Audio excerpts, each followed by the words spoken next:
pour Ça votre marche. présentation. Merci Mathieu. Merci Et à puis toi. n'hésitez toujours Merci pas à tout s'il y le monde. a des gens des questions. On est là pour vous. Exactement. Et puis du coup, on va passer sur la dernière intervenant qui est Daniel pour nous parler d'une autre alternative sur KZOS notamment et avec un complément. Je te passe la main. Merci Adrien. Merci également à Systématique pour cette plateforme d'échange et également à Thibaut pour avoir parlé de nous pendant sa présentation. Alors rapidement sur moi. Donc, je m'appelle Daniel Virassamy, je suis architecte de solutions chez Mirantis depuis 5 ans. Alors, qui sommes-nous? Un peu d'historique. Alors, Mirantis a été construit ou créé autour d'OpenStack. En 2011, nous avons cru fortement à ce projet et nous avons participé à la création d'OpenStack Foundation à l'époque pour par la suite construire des distributions autour d'OpenStack.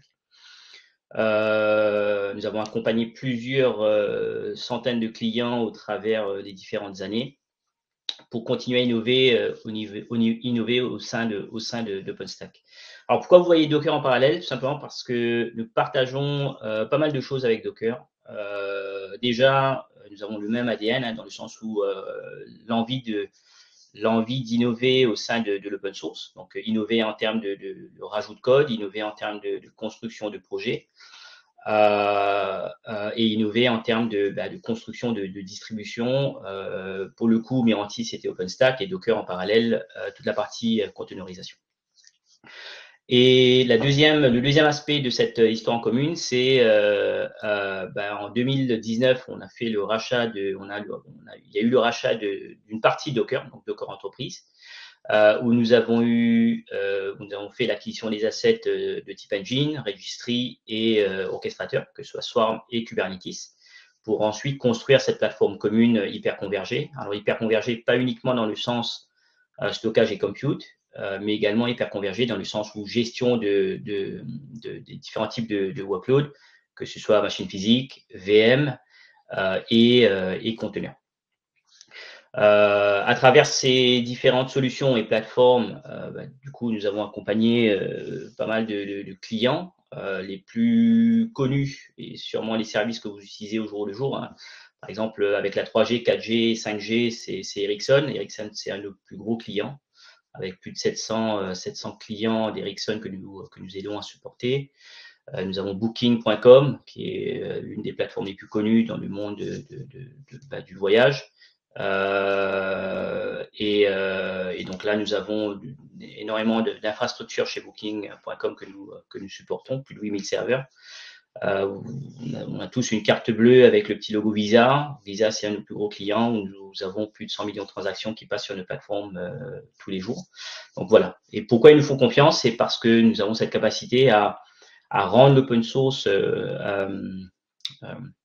consommable en sécurisant, en productisant ces différents projets open source. Alors, pour preuve, hein, comme j'ai dit, hein, nous avons participé à OpenStack et tous les services qui sont annexes à OpenStack, que ce soit Ceph, que ce soit Airship ou AT&T, ou Tungsten Fabric en tant que SDN, ou même OpenKilda, hein, qui est un SDN un peu moins connu. Et ne serait-ce qu'au sein d'OpenStack, nous avons plus de 6 millions de lignes de code de rajouter. La même chose côté Docker et Kubernetes. Nous avons contribué via Docker et ensuite via Mirantis à différents projets dans le monde de l'open source liés à la containerisation. Et aujourd'hui, le sujet, c'est plus autour de KZOS, puisque Mirantis construit aussi de A à Z certains projets, comme Lens, comme KZOS, comme KZOS Motron. Et ensuite, nous les fournissons à la communauté pour qu'elle puisse être utilisée et utilisable par le plus grand nombre. Alors, c'est quoi KZOS? Alors déjà, pourquoi le nom? Nous avons décidé de faire KZOS, ou en tout cas donner le nom KZOS dans le sens où on voulait avoir une distribution qui soit zéro dépendance, avec les différents composants pouvant constituer un cluster Kubernetes. Donc, par exemple, le système d'exploitation, pas de dépendance avec un système d'exploitation en particulier. Également, en termes de zéro friction, pour intégrer les différents composants et rendre la solution complète la plus simple possible. Est-ce que la solution est mature? Oui, j'aime à penser qu'elle est, puisqu'elle elle a aujourd'hui plus de 4 ans. Le premier commit a été fait, comme vous voyez sur l'image, hein, en juin 2020 et elle aura bientôt 4 ans. Est-ce qu'elle est utilisée ou est-ce qu'elle est consommée par le plus grand nombre? Aussi oui. Depuis 2021, nous avons constaté environ 300 000 clusters de déployés et par jour environ 600 et quelques clusters de déployés. Donc c'est une solution qui est robuste, c'est une solution qui est utilisée par le plus grand nombre. Alors pourquoi c'est utilisé? Tout simplement parce que c'est simple, hein, encore une fois, K0S, zéro dépendance, zéro friction. Alors pourquoi c'est simple? C'est tout simplement parce que K0S, c'est un binaire écrit en Go, en open source, avec une licence Apache, et qui contient l'ensemble des composants nécessaires pour faire fonctionner un cluster Kubernetes. Donc c'est adapté à différents cas d'usage. Ça peut être adapté à un cas d'usage de type entreprise, où on a besoin d'avoir des clusters très larges et vous voulez faire du namespace as a service, par exemple. Mais c'est aussi adapté à des cas d'usage où vous avez des plus petits sites. Donc là, on va parler plutôt de Edge ou d'IoT, avec des architectures CPU différentes, que ce soit du x86 ou des CPU ARM, que ce soit ARM32 ou ARM64. Il y a également le fait que ce soit une distribution qui a été donnée à la communauté open source. On a également voulu faire en sorte à ce qu'elle soit certifiée CNCF pour la raison très simple, c'est que nous incluons un certain nombre de choses au sein de K0S, mais il y a pas mal de nos utilisateurs qui décident ensuite de changer les différents composants, et donc ce qu'on appelle un backtrace included but swappable. Donc typiquement, la capacité à changer, que ce soit le CNI, le CSI, etc. etc. Alors K0S est une distribution Kubernetes, mais nous avons rajouté des choses autour de K0. Par exemple, pour la gestion de flotte, vous avez Cosmotron, qui est également open source, que nous avons produit et livré à la communauté l'an dernier. Cosmotron, c'est un composant qui est compatible, donc c'est un opérateur Kubernetes, pour être exact, qui est compatible Cluster API et avec un provider officiel Cluster API, de telle sorte à ce qu'on puisse déployer K0 sur différents environnements, que ce soit VMware, que ce soit OpenStack, que ce soit Bare Metal, ou même les différents clouds publics.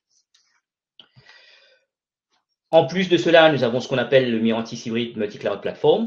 K0S fait partie de cette distribution, mais encore une fois, pardon, de cette plateforme. K0S, c'est une distribution, mais autour de ça, nous avons construit une plateforme de telle sorte à ce qu'on puisse ensuite faire fonctionner différents projets.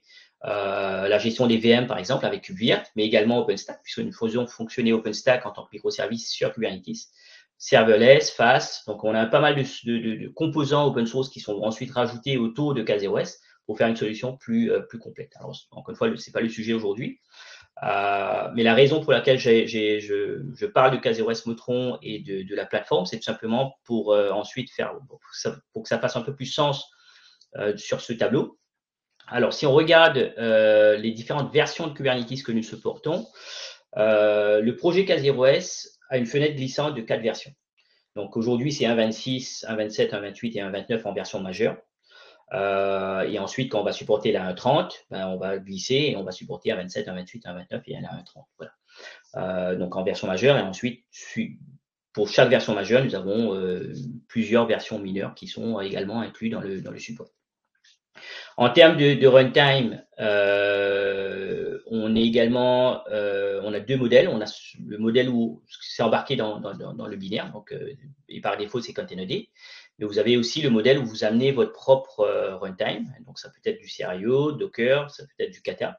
Donc, vous avez la liberté comme de ramener votre propre runtime au sein et le faire fonctionner avec K0S. En termes de plugin réseau, c'est exactement la même chose. Nous avons par défaut KubeRouter et Calico, mais rien ne vous empêche de ramener un autre CNI. Hein. Ça peut être du Cilium, ça peut être de l'ECI, ça peut être… Voilà. Vous avez le choix venant du monde open source ou propriétaire de ramener le CNI qu'il faut. Pour la partie manager, c'est là où on a, nous, Cosmotron, qui est l'opérateur qui va gérer K0S. Encore une fois, avec la compatibilité Cluster API. La gestion des mises à jour, la gestion des identités, l'observabilité, la sécurité, le CI/CD et l'infrastructure as code, ça vient par défaut chez nous dans le Mirantis hybride multi-cloud platform. Mais encore une fois, au K0S, c'est une distribution open source. Rien ne vous empêche de construire votre propre outillage pour gérer les mises à jour, gérer les identités, l'observabilité ou le CI/CD. Voilà. Donc, on a les deux modèles. On a décidé de ne pas fermer la porte, de ne pas être opinionated, dans le sens où soit vous utilisez K0S en mode distribution et vous intégrez tout l'écosystème, et on a l'autre pendant du spectre qui est vous achetez sur étagère une distribution plus complète où on va gérer les mises à jour avec Cosmotron, gérer les identités avec tout ce qui est compatible au IDC, SAML, l'observabilité avec Prometheus, Grafana et Kibana, le CI/CD avec Argo CD, Flux CD, et puis infrastructure as code avec des compatibilités Terraform et Cosmotron. En termes de comparaison, c'est assez compliqué de faire la comparaison entre K0S et Tanzu. Alors pourquoi? C'est parce que K0S, c'est une distribution et Tanzu, c'est plutôt une plateforme. Mais si on a à retenir quelques différences, c'est que, encore une fois, avec K0S, étant une distribution open source, vous avez la capacité de le customiser comme vous le souhaitez. C'est une distribution qui est suffisamment légère pour être adaptable sur de l'Edge ou de l'IoT. Et c'est agnostique à l'environnement sous-jacent. Donc, elle peut fonctionner sur OpenStack, elle peut fonctionner sur le cloud public, elle peut fonctionner sur du Nutanix, elle peut fonctionner sur du bare metal. On n'a pas d'attache particulière à l'environnement. A contrario, n'étant pas une plateforme, on n'a pas tout l'écosystème de Tanzu qui est TAS, TAP par exemple, ou même l'écosystème de partenariat, parce qu'encore une fois, c'est une distribution open source et ce n'est pas un produit. Le produit, c'est le Mirantis Hybrid Platform. Voilà. En termes de roadmap, nous avons la volonté de supporter les dernières versions de Kubernetes le plus vite possible, 1.30, 1.31 et 1.32. Donc ça, c'est dans la roadmap de cette année-ci. Nous travaillons en étroite collaboration avec nos clients, mais également avec la communauté pour supporter différents types de CPU. Donc, j'ai parlé de x86 et j'ai parlé d'ARM. Mais cette année-ci, nous voulons également supporter RISC-V pour des cas d'usage de type AIML.